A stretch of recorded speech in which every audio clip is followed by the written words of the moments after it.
यह है मुंबई 1960 का बॉम्बे।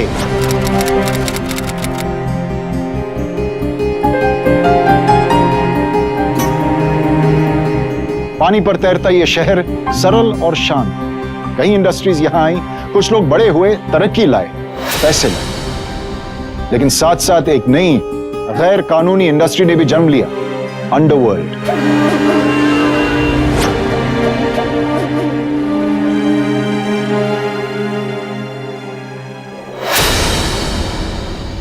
अंडरवर्ल्ड की बात शुरू हुई थी बॉस की कपड़े की स्मगलिंग से, और कपड़े से बढ़कर सोने की बिस्किट्स तक पहुंच गई।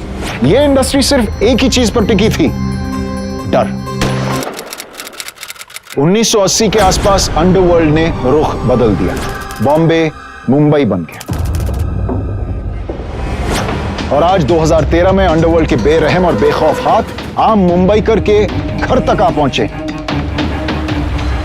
अंडरवर्ल्ड में शामिल कुछ लोगों ने अब हाउसिंग डेवलपमेंट बिजनेस को भी अपना लिया है, लेकिन इस बिजनेस में भी ये लोग इस्तेमाल करते हैं उनके वही पुराने गैर कानूनी तौर तरीके। अंडरवर्ल्ड की जड़ों का फैलना एक और क्षेत्र में, रीडेवलपमेंट।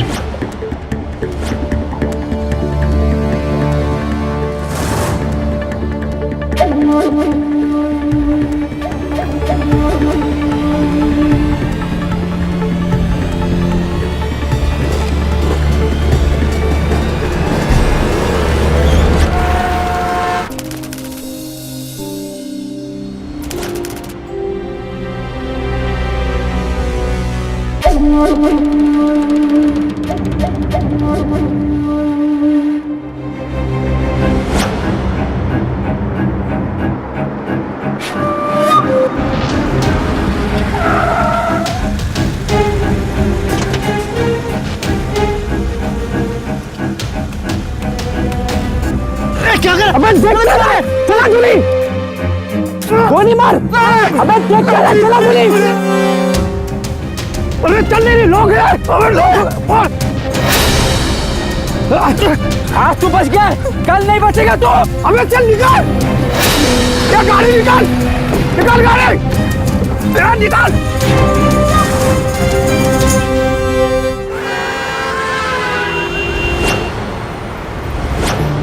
मुंबई शहर में दिन दहाड़े एक आम आदमी पर जानलेवा वार। कौन थे ये लोग, क्या चाहते थे? 32 साल के रोशन इंजन वाला पर इन्होंने बंदूक क्यों तानी? आखिर रोशन से इनकी क्या दुश्मनी थी जो शूट आउट का प्लान फ्लॉप हो जाने पर उसे मारने की धमकी दे गए? इन सवालों के जवाब जानने के लिए देखते हैं आगे।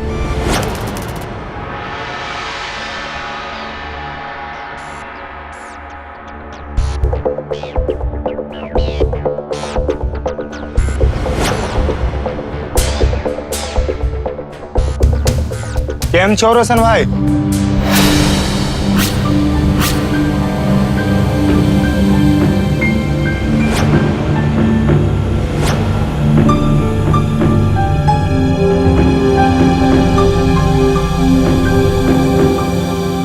रोशन भाई, रोशन भाई, आपको शादी के लिए बैंड वाले का नंबर चाहिए था? ये लीजिए, संतोष ब्रास बैंड। क्या हुआ रोशन भाई, आप बड़े परेशान दिख रहे हो? यार मेरे साथ कुछ बहुत अजीब हो गया। क्या हुआ? मैं जॉगिंग के लिए गया था और वहां पर कुछ लोगों ने अचानक मुझ पर हमला कर दिया। एक ने मुझे पकड़ा, बाकी लोग मुझे मारने लगे और फिर मुझ पर बंदूक तान दी। मुझे पुलिस में जाकर कंप्लेंट करनी चाहिए। भाई आप लोग मेरे साथ चलेंगे? हाँ चलेंगे ना, बताइए कब चलना है? मैं बस कपड़े बदल कर आता हूँ। आप उन लोगों को जानते थे? नहीं सर। पहले कभी देखा उनको कभी? जी नहीं सर। किसी के साथ कोई दुश्मनी? नहीं साहब, रोशन भाई की तो किसी से दुश्मनी हो ही नहीं सकती। एक्चुअली सर, मुझे दत्ता और मोहन बिल्डर्स के मोहन दत्ता पर शक है। तुम जानते हो उसे? नहीं सर, लेकिन कुछ दिन पहले। जल्दी कीजिए पापा, देर हो गई। अरे ऊपर दिख रहा है। कहाँ दौड़स अरे क्या पापा, 6 बजे का टाइम था, 6:30 बज गए। बहुत देर हो गई, सब लोग हमारा वेट कर रहे होंगे। अरे दिख रहा है, इतना टेंशन क्यों लेता है? आखा रास्ता में यही टेंशन में गाड़ी ड्राइव किया है। अरे उधर मीटिंग में भी सबको पता है कि 1 महीने के बाद तुम्हारा शादी होने वाला है, और ये रीडेवलपमेंट रातों रात थोड़ी होने वाला है। अरे पापा, लेकिन मेरी वजह से सबका टाइम खराब हो, सब काम देरी से शुरू हो, मुझे पसंद नहीं है। मैंने आप ही से सीखा है सच्चाई का रास्ता और डिसिप्लिन से रहना, और आप ही मुझे आज सुना रहे हो। अब ये रीडेवलपमेंट का काम लिया है तो उसे पूरा तो करना पड़ेगा ना। तो आप लोग ऊपर जाइए, मैं काम संभाल के आता हूँ। मीटिंग शुरू करते हैं। रोशन भाई, हाँ। अपने बलवानी जी अपनी बिल्डिंग के रीडेवलपमेंट के लिए एक नया प्रपोजल आए हैं। अच्छा, वेरी गुड, बताइए ना प्लीज। मेरे जीजाजी हैं थडानी बिल्डर्स। अच्छा। अभी पवई में 10 बिल्डिंग का रीडेवलपमेंट का काम खत्म किया उन्होंने। देखो रोशन, अपने 5 फ्लोर हैं। उन्होंने 15 माले की बिल्डिंग बनाने का प्रपोजल दिया है, एकदम high class. Swimming pool, gym, garden, बच्चों के लिए खेलने के लिए मैदान, और पुराने सोसाइटी मेंबर के लिए एक पार्किंग स्पॉट एकदम फ्री। यानी हमारी पार्किंग हमें ही फ्री देंगे आपके जीजा जी? बुरा मत मानिए, मजाक कर। बलवानी जी, दरअसल मैं इस बारे में एक बात कहना चाहूँ। आप हम सब इस रीडेवलपमेंट कमेटी के मेंबर्स हैं, और आप कह रहे हैं ये थदानी बिल्डर्स आपके जीजा जी। अगर ये कॉन्ट्रैक्ट उनके हाथ लगता है तो मुझे ऐसा लगता है कि कॉन्फ्लिक्ट ऑफ इंटरेस्ट हो जाएगा। अरे इसमें क्या कॉन्फ्लिक्ट और इंटरेस्ट होगा? अरे मेरे जीजाजी है, नामी बिल्डर है, देखना अपनी सोसाइटी का पूरा नक्शा बदल देंगे। बलवानी भाई, रोशन भाई ठीक कह रहे हैं। अरे ये तो सरासर मनमानी है। आप लोग हमेशा एक साइड हो जाते हैं। मैं पिछली बार भी एक बिल्डर को लेकर आया था और आप सब लोगों ने मना कर दिया। मैं कितने दिन से बोल रहा हूँ कि सोसाइटी के गेट को कलर कर, कोई सुनता ही नहीं। बलवानी जी, आप टॉपिक बदल रहे हैं। हम यहाँ पर रीडेवलपमेंट की मीटिंग के लिए बैठे हैं, बिल्डिंग की, इस सोसाइटी की रिपेयर के लिए नहीं। देखिए बिल्कुल सही नहीं है। बलवानी भाई कूल। मैं जा रहा हूँ यहाँ से। बलवानी जी,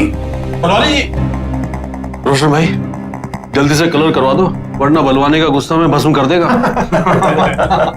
अच्छा अकरम भाई, पिछले हफ्ते हमने रीडेवलपमेंट के लिए पेपर में इश्तेहार दिया था, उसका कुछ जवाब आया? आया है। हम लोगों ने 3 बिल्डर को रीडेवलपमेंट के लिए प्रपोजल दिया है। उसमें से एक का ये है, जरा देख लीजिए। नहीं, मैं तीनों को अच्छी तरह स्टडी कर लूंगा और उसके बाद हम सब मिलकर एक डिसीजन ले लेते हैं। ठीक है? हाँ, ये ठीक रहेगा। ठीक है।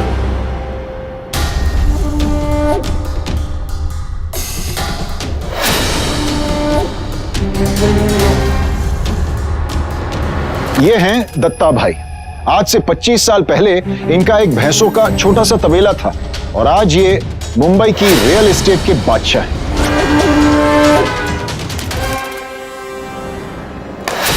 रिजाइन कर।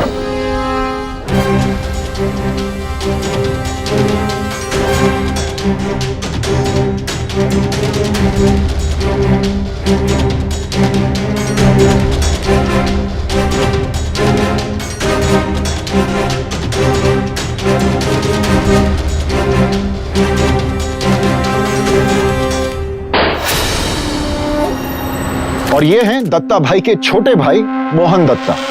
मुंबई के बड़े बिल्डर्स में इनका नाम आता है।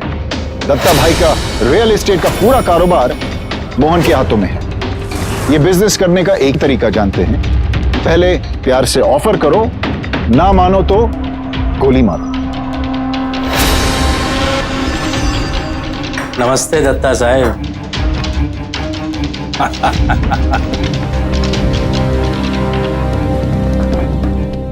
आइए। भाई क्या बात है, आजकल दत्ता साहब इतने बिजी हैं कि फोन भी नहीं उठाते।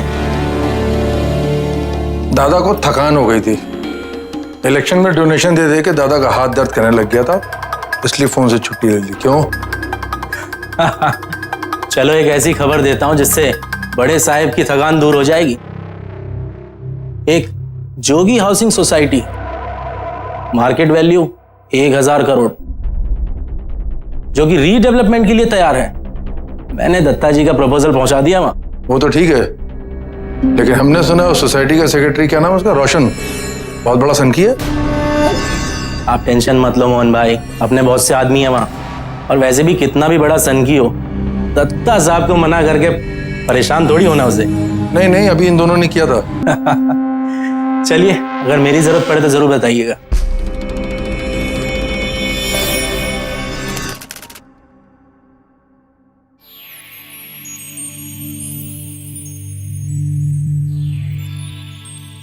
अरे दिकरा, क्या तू कब से कंप्यूटर लेके बैठा हुआ है? तो पप्पा, मैं इंटरनेट पे ये दत्ता एंड मोहन बिल्डर्स का बैकग्राउंड चेक कर रहा हूँ।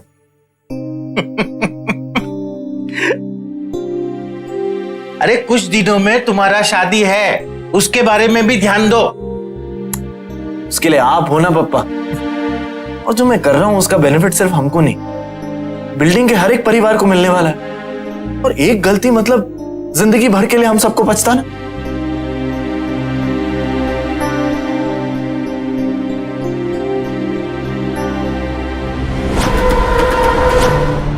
कोई भी समझदार ईमानदार इंसान वही करता जो रोशन कर रहा था। दोस्तों, अपनी सोसाइटी किसी भी बिल्डर को रीडेवलपमेंट के लिए देने से पहले बिल्डर का पूरा ट्रैक रिकॉर्ड चेक कर लेना चाहिए। डेवलपर को प्रोजेक्ट देते वक्त ध्यान रखें कि डेवलपमेंट अग्रीमेंट साइन करा लें और ध्यान रहे कि उस अग्रीमेंट में वो पूरे क्लॉजेस हो जो बिल्डिंग की सोसाइटी और मेंबर्स को आगे होने वाली किसी भी तरह की समस्या से बचाव के लिए बेहद जरूरी हैं। दत्ता बिल्डर एक नंबर का चोर है। बिल्डिंग नहीं बना के दिया, पूरे बिल्डिंग में पानी आ जाता है, पूरे बिल्डिंग वाले हैरान है। ऐसे 10 केसेस हैं मोहन बिल्डर पे।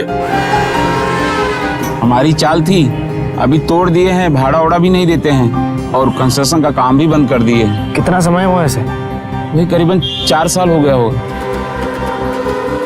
दत्ता एंड मोहन बिल्डर्स पहले हमारी बिल्डिंग तोड़ के यहाँ पे नई बिल्डिंग बना के देने वाला था, पर अब यहाँ पे शॉपिंग मॉल बनाने वाला है।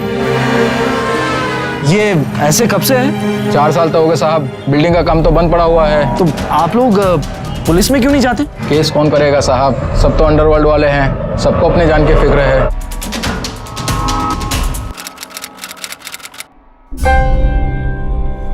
दोस्तों, दत्ता एंड मोहन बिल्डर्स का मैंने बैकग्राउंड चेकअप किया है।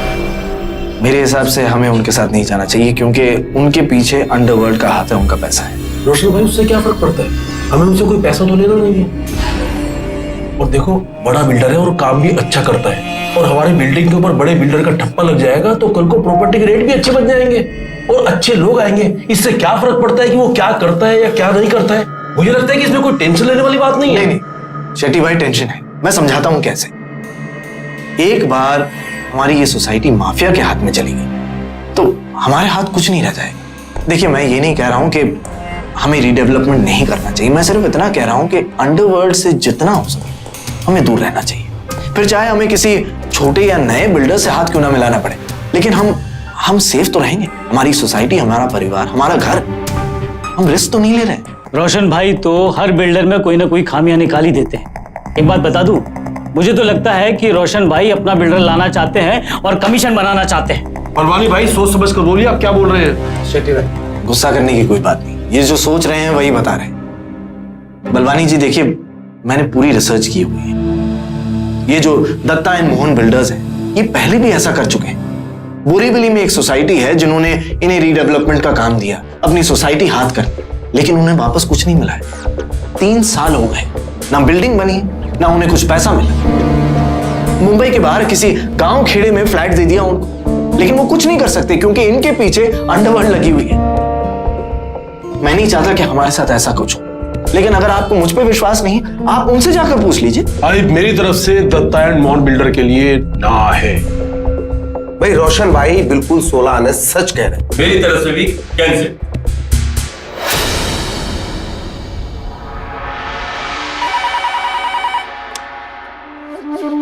हेलो, हाँ ठीक है भाई। जोगी हाउसिंग सोसाइटी वालों ने हमारा प्रपोजल रिजेक्ट कर दिया।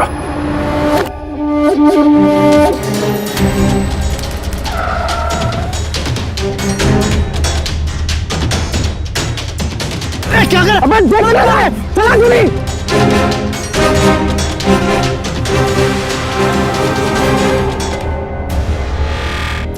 ठीक है, मैंने आपकी एनसी लिख ली है और मुझसे जितना बन पड़ेगा मैं आपकी तरफ से पूरी कोशिश करूंगा।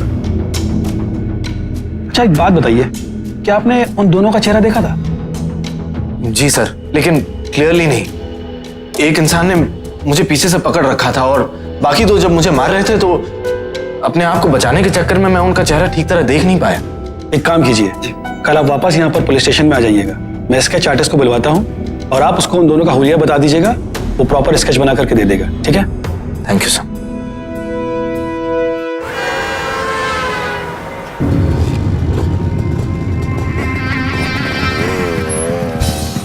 तो देख, वो आ रहा है ना, वही है। चल रोशन,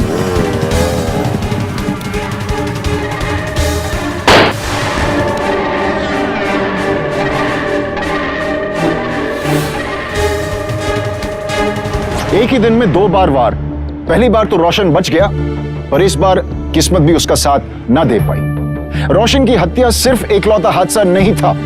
मुंबई में 2012 में 35 लोग शूटआउट का शिकार हुए थे। जहां एक तरफ रोशन की सच्चाई और ईमानदारी थी, वहीं दूसरी तरफ पैसों के लालची रीडेवलपर्स और पॉलिटिशियंस की नजर जोगी हाउसिंग सोसाइटी के 1000 करोड़ पर थी। ऐसे लोगों के लिए इंसान की जिंदगी की कोई कीमत नहीं होती। इसलिए रोशन की मौत दत्ता भाई, मोहन और कॉर्पोरेटर प्रभु माने के लिए कोई बड़ी बात नहीं थी। और कहीं ना कहीं इसमें सोसाइटी के ही किसी आदमी का हाथ भी था। रोशन के बुजुर्ग पिता साइरस के लिए अब सिर्फ एक ही मकसद था, रोशन का उठाया फर्ज यानी सोसाइटी का रीडेवलपमेंट पूरा करना। लेकिन क्या साइरस का कोई साथ देगा? क्या वो पैसों और ताकत के खेल से बिना खरोच निकल पाएगा? और दोस्तों, सबसे अहम सवाल, क्या साइरस अपनी बेटी की मौत के जिम्मेवार लोगों को पकड़वा पाएगा? क्या जरूरत थी मोहन बिल्डर वालों से पंगा लेने की? उड़ा दिया ना।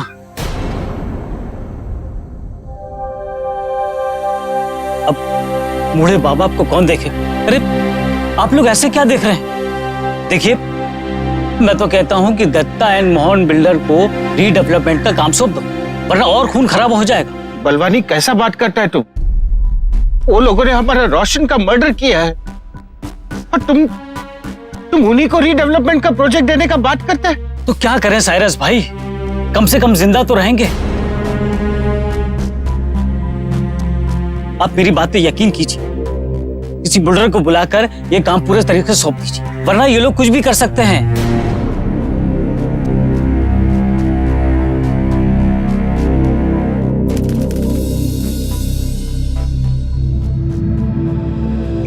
इंस्पेक्टर साहब, कुछ पता चला? नहीं, अभी तक तो कुछ भी पता नहीं चला। इंस्पेक्टर साहब, कुछ पता चला भाई? फिलहाल कार्रवाई चल रही है अभी।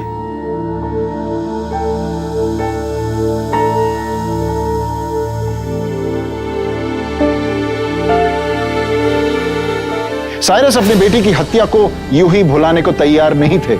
हर रोज दिन में कम से कम एक बार पुलिस स्टेशन जाकर इंस्पेक्टर के सामने बैठ जाते और उनसे एक ही सवाल करते। इंस्पेक्टर साहब, मेरे बेटे का दिन दहाड़े मर्डर हो गया। आज इतने दिन हो गए फिर भी। अरे अंकल, बोला ना आपको, इन्वेस्टिगेशन चल रही है अभी। कुछ शर्म आनी चाहिए इंस्पेक्टर साहब। आज 1 महीना हो गया मेरे बेटे को। वो मर्डर लोग खुलेआम रास्ते पे घूम रहे हैं। अब पुलिस होके भी कुछ नहीं कर सकता।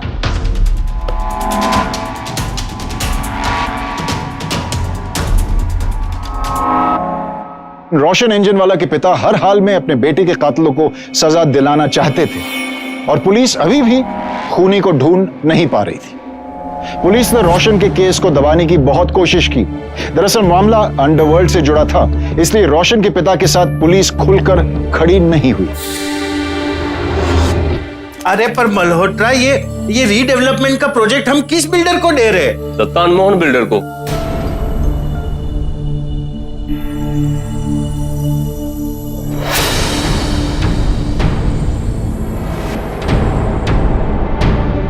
कहाँ जा रहे?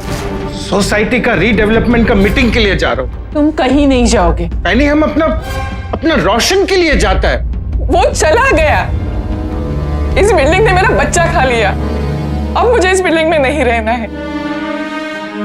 हम लोग ये घर बेच के चले जाएंगे यहाँ से। यानी जिन लोगों ने अपना रोशन को मारा ना, वो लोग भी यही चाहता है।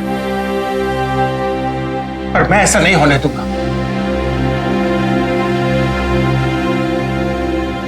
रीडेवलपमेंट के लिए और कौन सी बिल्डर का प्रपोजल आया है? देखिए सारिस अंकल, जब से रोशन भाई के साथ यह हादसा हुआ है, कोई भी नया बिल्डर अप्रोच नहीं कर रहा है। हाँ, दत्ता एंड मोहन बिल्डर ने एक नया प्रपोजल और प्लान भेजा है। शेट्टी, एक बात ध्यान में रखो, हम किसी भी हाल में रीडेवलपमेंट का प्रोजेक्ट अंडरवर्ल्ड वालों को नहीं देंगे। इतनी क्या जल्दी है रीडेवलपमेंट की? बिल्डिंग अभी की अभी गिर रही है क्या? अंकल, इन अंडरवर्ल्ड वालों की नजर हमारी बिल्डिंगों पे पड़ चुकी है, अब कुछ भी हो सकता है। साइरस भाई, जब सर पे बंदूक होती है ना, तो कोई भी समझदारी काम में नहीं आती है। सच बोलता है बोलवानी, तुम सच बोलता है। बंदूक है ना, 2 करोड़ रुपया दे रहे हैं, कल उसी बंदूक के जोर पे हमको बोलेंगे कि 1 करोड़ रुपया देंगे, परसों बोलेंगे कि सिर्फ 50 लाख देंगे, और कभी ये भी कहेंगे कि हम एक भी पैसा नहीं देंगे, आप ऐसे ही घर खाली करके निकल जाओ। इन पैसों की लालच में ही मैंने अपना बेटा खोया है। हो सकता है कल हम लोग भी अपनी जान खो बैठे, पर नहीं, हमें इस डर को अपने दिलो दिमाग से निकालना होगा। चाहे कुछ भी हो जाए, हम ये प्रोजेक्ट अंडरवर्ल्ड वालों को नहीं देंगे, कभी नहीं।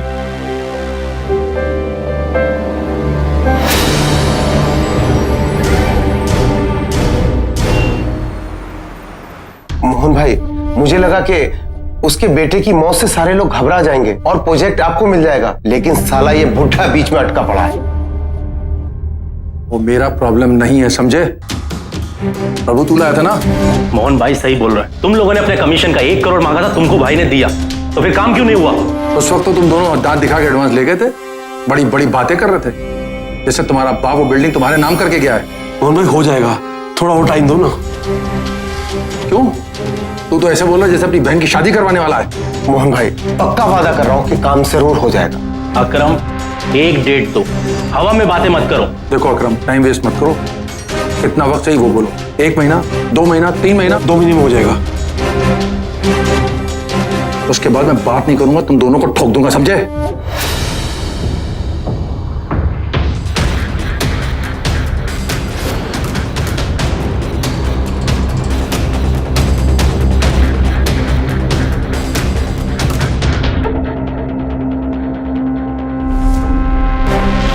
पैसा इंसान को किस हद तक हैवान बना सकता है।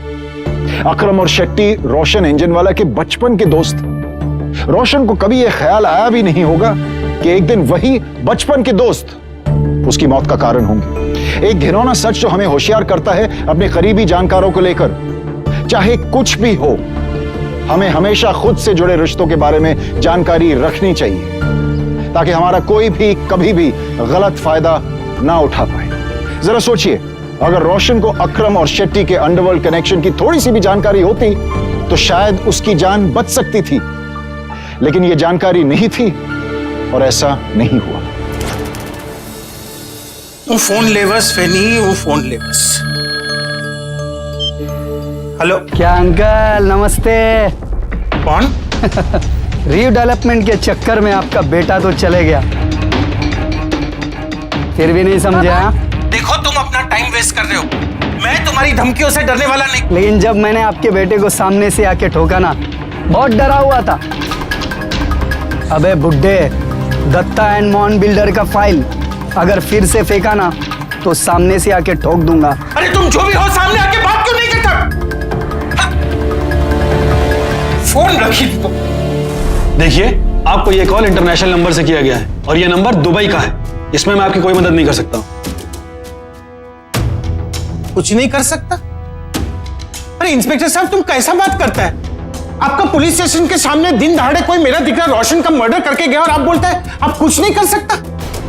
कोई फोन करके हमको फोन पे धमकी देता और तुम बोलता कुछ नहीं कर सकता? आपके बेटे के मर्डर के 2 चश्मदीद गवाह हैं और इन दोनों ने भी खूनी की शक्ल नहीं देखी है, बस नंबर लेकर के चले आए जो एक्टिवेट है ही नहीं। आपको क्या लगता है, हाँ? पुलिस वालों के पास कोई जादू की चाबी होती है क्या? चाबी लगाई और इंफॉर्मेशन आ गई? हाँ? मतलब हम वेट करने का? कोई दिन दहाड़े मेरा और मेरा वाइफ फैनी का मर्डर करके चला जाए और हम? हाँ, तुम्हारा तो टेंशन ही खत्म ना, कोई पूछने वाला ही नहीं रहेगा। चलो शेट्टी। ये बुड्ढा घड़ी घड़ी पुलिस स्टेशन चला जाता है। अरे शांत होने का नाम ही नहीं ले रहा भाई। थोड़ा कुछ करो ना भाई इसके लिए।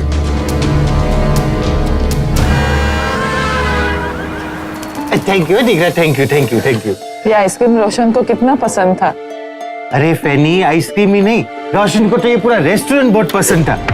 मेरे को मालूम ना, मेरे को बोला था पापा मैं हनीमून से वापस आएगा ना, फिर हम लोग सब इधर इकट्ठा मिलके सेलिब्रेट करेगा। अरे अरे निकला, ये क्या करता है तुम? क्या अंकल, पहचाना क्या? फोन में बात हुआ था। तुम ही मेरे डिकरे को मारा था ना, मैं तुमको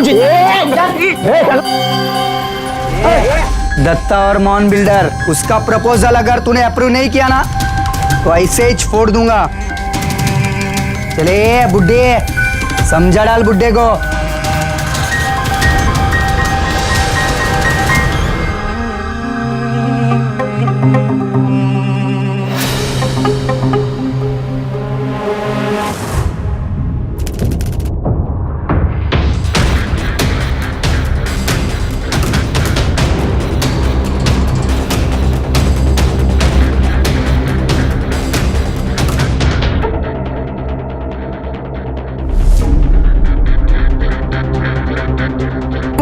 परफेक्ट इंस्पेक्टर साहब, वो बिल्कुल आईसाइट दिखता था, आईसाइट।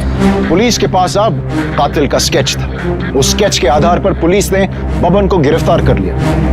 रोशन के कातिल को सजा दिलवाने के संघर्ष में साइरस को पहली सफलता मिली थी, लेकिन इस सफलता की खुशी महसूस कर पाते उसके पहले ही बबन की जमानत के पेपर्स पुलिस के पास पहुंच चुके थे। बबन ने ही रोशन का खून किया, इस बात का किसी के पास कोई सबूत नहीं था। बबन पर सिर्फ एक बुजुर्ग आदमी, एक रेस्टोरेंट मैनेजर और एक वेटर को मारने और उन्हें परेशान करने का केस बना था। चंद घंटों के बाद ही बबन वापस रिहा हो चुका था और दूसरी ओर मोहन बिल्डर ने अक्रम और शेट्टी पर मानसिक दबाव डालना शुरू कर दिया था। मोहन बिल्डर की छटपटाहट बढ़ने लगी थी। एक 60 साल के बुजुर्ग की वजह से 1000 करोड़ का प्रोजेक्ट उनके हाथ नहीं लग रहा था। साइरस को जिंदगी से सिर्फ एक ही चीज चाहिए थी, जब तक जिए मान और सम्मान के साथ जिए, अपने उसूलों पर जिए। दोस्तों, अगर आप एक अपराध मुक्त शहर चाहते हैं तो हमें साइरस इंजन वाला जैसे कई और शेर दिल लोगों को मान देना होगा, उनकी लड़ाई में उनका साथ देना होगा। समाज के लालची और गलत धंधे करने वाले लोगों के सामने खड़े रहकर उनका सामना करना होगा। अरे अक्रम, शेट्टी। अंकल, आपसे कुछ बात करनी थी। तो बोलनी दिख रहा, बोलनी। अंकल, आपके साथ जो होटल में हुआ उसके बाद तो हम सबको डर लगने लगा है। देखिए अंकल, आप दोनों इस घर में अकेले रहते हैं और फिर ये अंडरवर्ल्ड वाले लोग कुछ भी कर सकते हैं। तुम ये सच बोला, अंडरवर्ल्ड वाले लोग कभी भी कुछ भी कर सकते। तुमको एक बात मालूम, हमारा पिताजी 55 साल जिया और हम उससे 10 साल और जी रहा है।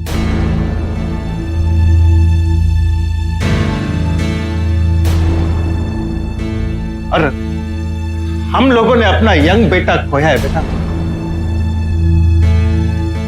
अब हमारी लाइफ में खोने जैसा कोई चीज बचा ही नहीं है। यू डोंट वरी, डर जैसी कोई चीज अब हमारी लाइफ में है ही नहीं। तुमको पता अक्रम, हम जब घर के बाहर जाता ना, तब हम पैनी को बोल के जाता, हम आया तो ठीक, वरना आउट जे।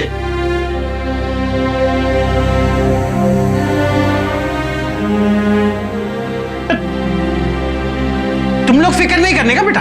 एक्चुअली अंकल, बलवानी और सोसाइटी के सभी मेंबरों ने रीडेवलपमेंट के लिए प्रेशर डाला है।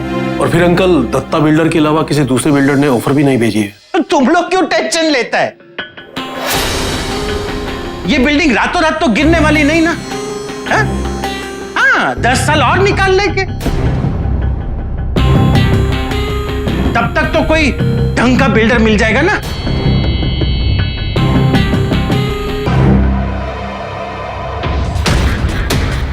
जोगी हाउसिंग सोसाइटी में रहने वालों के दिलों में इमारत के कमजोर होने का डर बैठ चुका था। और यही प्लान था अकरम और शेट्टी का।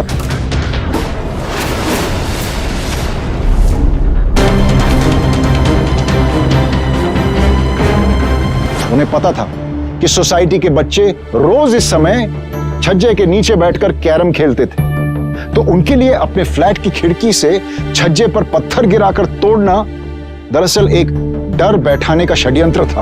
और अगर साइरस नहीं होते तो शायद सोसाइटी के लोग बिना सोचे समझे दत्ता और मोहन को रीडेवलपमेंट का काम सौंपते।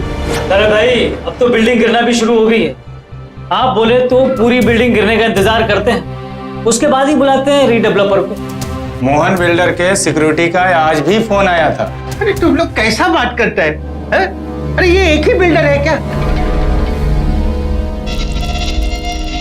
सारिस भाई, बहुत सारे बिल्डर हैं, लेकिन कोई हमारी बिल्डिंग में इंटरेस्ट नहीं लेता है, और अगर होता तो अभी तक कोई प्रपोजल लेकर आ जाता।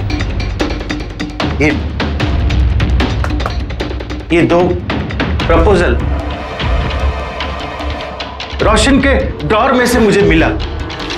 वो बहुत रिसर्च किया है उस पे, प्रोजेक्ट रिपोर्ट भी अच्छी है, मैंने देखी। हम इसमें से किसी से बात करते हैं ना। सारिस भाई, वापस कुछ ना कुछ होने वाला है। दत्ता एंड मोहन बिल्डर चुप नहीं बैठेंगे। हमारे घर वाले भी डरे हुए हैं। बेटा, डरना गलत नहीं है। मतलब मुझे एक बात बताइए आप लोग, कि हम अपने बच्चे को स्कूल में क्यों भेजते हैं? ताकि सही और गलत का उसे पाठ सीखने को मिले। गलत क्या है, सही क्या है, उसका फर्क समझ में आए। सिर्फ एग्जाम पास करने के लिए या अगले स्टैंडर्ड में जाने के लिए नहीं ना बलवानी। उसी तरह से अब आपको सोचना है सही क्या है, गलत क्या है। फैसला मैं आप सब लोग पे छोड़ता हूं। साहिब जी,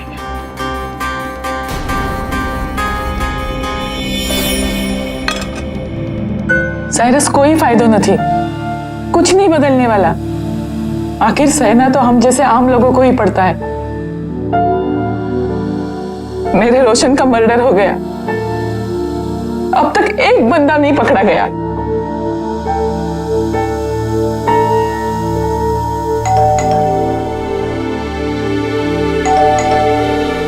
साइरस, तुम कहीं नहीं जाओगे, मुझे बहुत डर लग रहा है। तू चिंता ना करस फैनी, खुदाई जी बेस।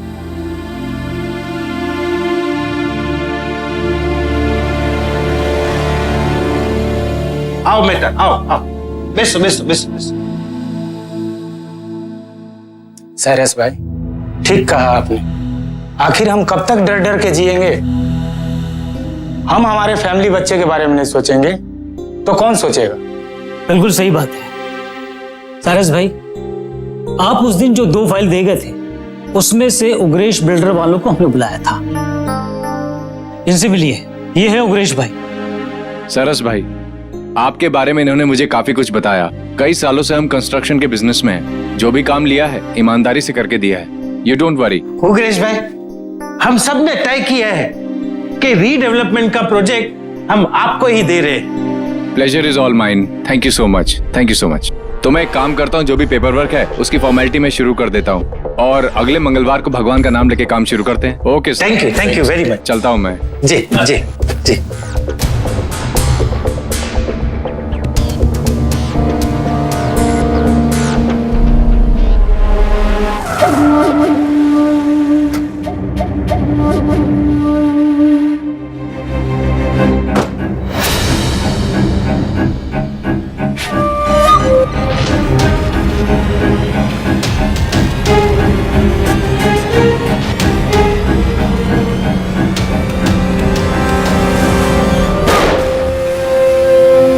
इंस्पेक्टर साहब, हम जो बोलता था वही हुआ ना?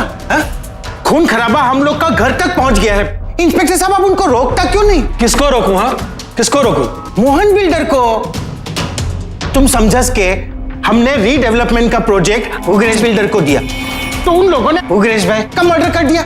अब मोहन बिल्डर के अलावा और कौन हो सकता है? क्या सबूत है आपके पास कि ये मर्डर मोहन बिल्डर्स ने किया है? समझ गया। मतलब आप अब भी कुछ करेंगे नहीं? देखिए, मर्डर की इन्वेस्टिगेशन अभी चल रही है, समझे आप? इन्वेस्टिगेशन चल रही है? 1 साल पहले मेरे दिकरा रोशन का मर्डर हो गया, उसका भी इन्वेस्टिगेशन चल रहा है। Shinde, yes sir. बघा ना, ऐकून घ्या याची सलाह।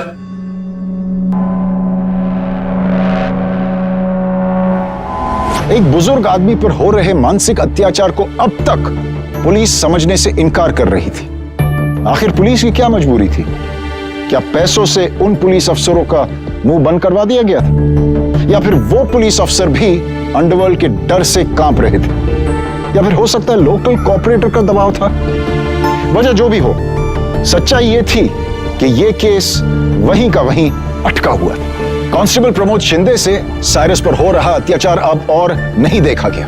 पुलिस पर प्रेशर की वजह से कांस्टेबल प्रमोद शिंदे साइरस की खुद कोई मदद तो नहीं कर सकते थे, लेकिन उन्होंने साइरस को क्राइम रिपोर्टर प्रियंका बोस से मिलवाया। प्रियंका बोस एक न्यूज चैनल की जानी मानी रिपोर्टर थी। Hello madam, I am Cyrus engine वाला। हमने फोन किया था आपको, ईमेल भी भेजा था। वो 1 साल पहले मेरा दिकरा रोशन का मर्डर हो गया था, वो बात अब आपको बिल्डर से ज्यादा पैसे निकलवाने होंगे, इसलिए आप मीडिया को इन्वॉल्व कर उन पर प्रेशर लाना चाहते हैं। कल को मीडिया इस केस को ज्यादा उछालेगी, आप बिल्डर से और ज्यादा पैसे मांगोगी, आपको आपका पैसा मिल जाएगा, आप खुश, उधर दत्ता और मोहन बिल्डर खुश, और खामोखा बदनामी किसकी होगी? हम मीडिया वालों की। आई एम सॉरी, मैं आपकी कोई मदद नहीं कर सकती।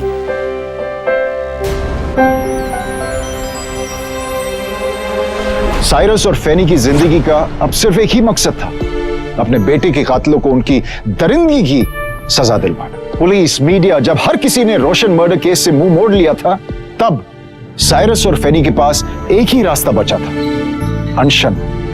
और इस बार वो अकेले नहीं थे। जोगी सोसाइटी का हर सदस्य उनकी लड़ाई में जुड़ चुका था। हर ढलते दिन के साथ साइरस और फैनी की लड़ाई में लोग जुड़ने लगे और बात आखिरकार अखबार तक पहुंच गई। शहर के हर नामी अखबार में रोशन मर्डर केस की चर्चा होने लगी और साइरस के न्याय पाने की जिद ने प्रियंका बोस को विश्वास दिला दिया कि वो सिर्फ और सिर्फ अपने बेटी की खूनी को जेल के सलाखों के पीछे देखना चाहते। आई एम सॉरी कि मैंने आपको गलत जज किया, बट आई प्रॉमिस यू कि आपकी आवाज मैं जनता तक जरूर पहुंचाऊंगी। मेरे बच्चे को दिन दहाड़े वो लोग गोली मार के चले गए और पुलिस अब तक चुप है। Justice! We want justice! We want justice! We want justice! We want justice! आज आपके अनशन का 12वां दिन है, क्या पुलिस की तरफ से कोई पहल हुई है? नहीं हुई। रोशन मर्डर केस की इन्वेस्टिगेशन अब तक शुरू क्यों नहीं हो रही है? क्या मोहन दत्ता के सामने पुलिस कुछ नहीं कर पा रही है? देखिए, पुलिस के खिलाफ बोलना बहुत ही आसान होता है। आप देख रहे हैं कि इस वक्त पूरी जोगी सोसाइटी रास्ते पर उतर आई है।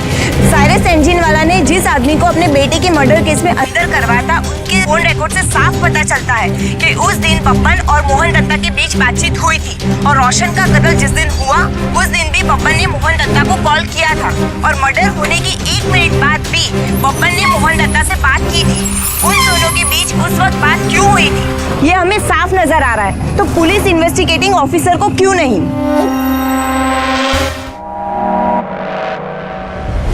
ठीक है sir, okay sir, thank you sir. कामले, ऊपर से हमें बहुत ज्यादा प्रेशर आ रहा है इस रोशन मर्डर केस के बारे में। हमें कुछ ना कुछ रिजल्ट तो लाना ही पड़ेगा।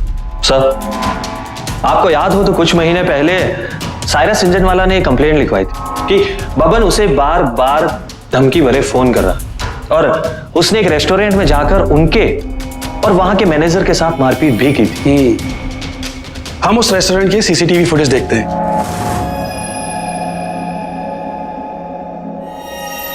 एक काम करो, तुम अपने इन्फॉर्मर्स को बोलो कि बबन का पता करें जल्दी।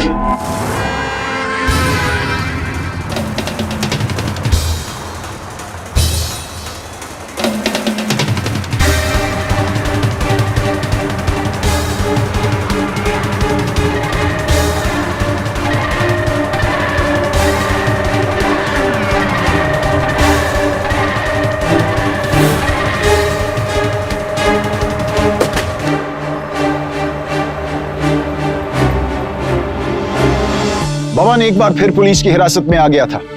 सीनियर पुलिस ऑफिसर्स ने 8 घंटे तक उसे रिमांड पर रखा और फिर एक हद के बाद बबन ने अपने सारे गुनाह कबूल कर लिए।